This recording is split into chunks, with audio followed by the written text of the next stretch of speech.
Thank you, Ambassador. Thank you, Ambassador Ross, Madam Secretary, Excellencies, friends, partners. It's difficult to follow such extraordinary leaders on the front line here, but as Ambassador Revere said, maybe I can help by taking a bit of a step back and looking at some of the bedrock research and ideas and come out with a few examples for the international community. At the International Peace Institute, we study the possibility of peace and the role of the UN and other actors in helping to facilitate it. We study it in conflict and post-conflict settings, and we try to understand what makes peace stick and why it fails. And very pertinent to this discussion, much of it revolves around inclusion and exclusion. In the peace and security community, we often talk about addressing the root causes of conflict, but with peace processes, it can be helpful to flip that question around and ask not what causes war, but what sustains peace. Research has shown that peaceful societies of all kinds have a lot in common. This includes things like inclusive decision-making processes, low levels of corruption, intercommunal respect, and, critically, gender equality. Research has shown that the best predictor of a state's level of peace is not its economy, not its type of government, or its ethnic identity. Rather, it is how well women are treated in its society. So, if you want to build a peaceful world for all members of society, starting with improved gender equality is a perfect place to start. This is why, as many of you know and take part in, 83 countries have created national action plans on women, peace, and security. Peace agreements take many shapes and have differing levels of durability. But research shows that those that are primarily focused on issues related to the direct conflict between warring parties to the exclusion of other issues are the most vulnerable to failure. For example, Liberia went through 13 failed peace agreements between the warring parties between 1990 and 96. And we can contrast that with the more inclusive process that led to the successful Accra Peace Agreement in 2003, ending the war in Liberia, which included a very important role for women and civil society. The key point is that peace processes often fail because they are all too often based on the assumption that silencing the guns and laying the foundations for peace are the same thing, and the sole preserve of the warring parties.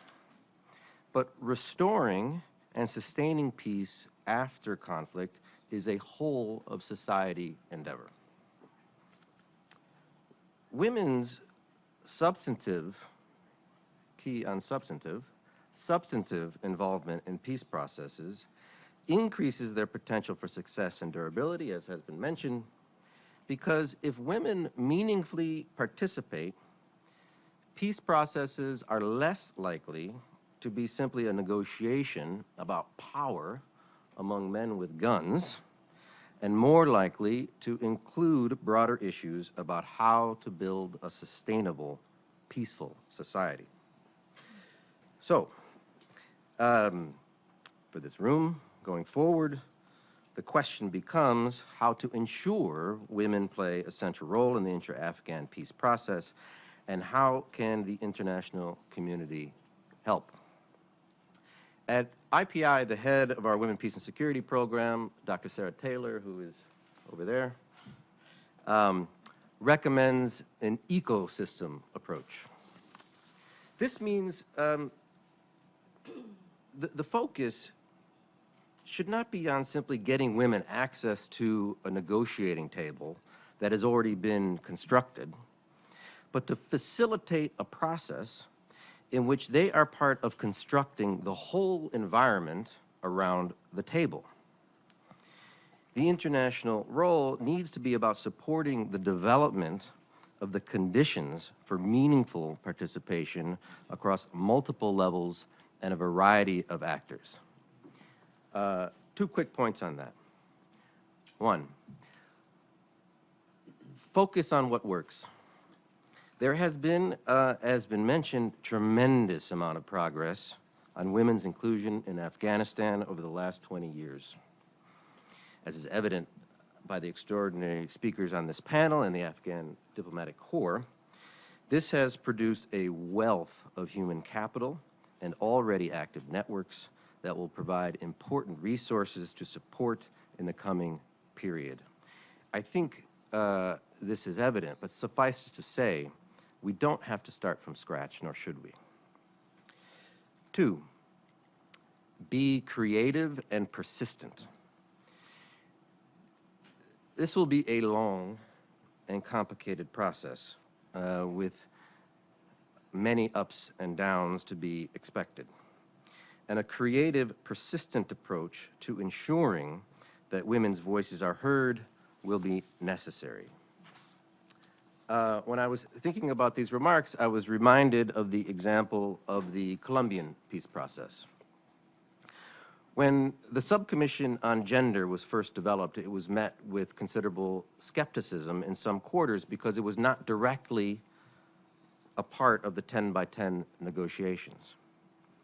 But ultimately, the international role of UN Women in helping to organize and support the subcommission was instrumental in the incorporation of gender-inclusive language in the final agreement, including the creation of a group dedicated to the impact of sexual and gender-based violence. The key, going back to this idea of the ecosystem, is the need for engagement on multiple levels in multiple formats. And in this regard, a broader process of consultations with civil society is very important. And some of this can be virtual, something IPI is looking at increasingly in the era of the coronavirus. On Thursday, we will be hosting with the Permanent Mission of Afghanistan and Adela Ross a virtual event at IPI on women's inclusion in the Afghan peace process. Hashtag CSW64 online, taking it online. And in the build-up to that, we've been conducting a conversation on Twitter in both Farsi and English to bring in as many voices as possible into the conversation. You can follow that conversation at hashtag Afghan Peace Chat. And so I'd like to close with a tweet from a representative of Afghan youth in Kabul.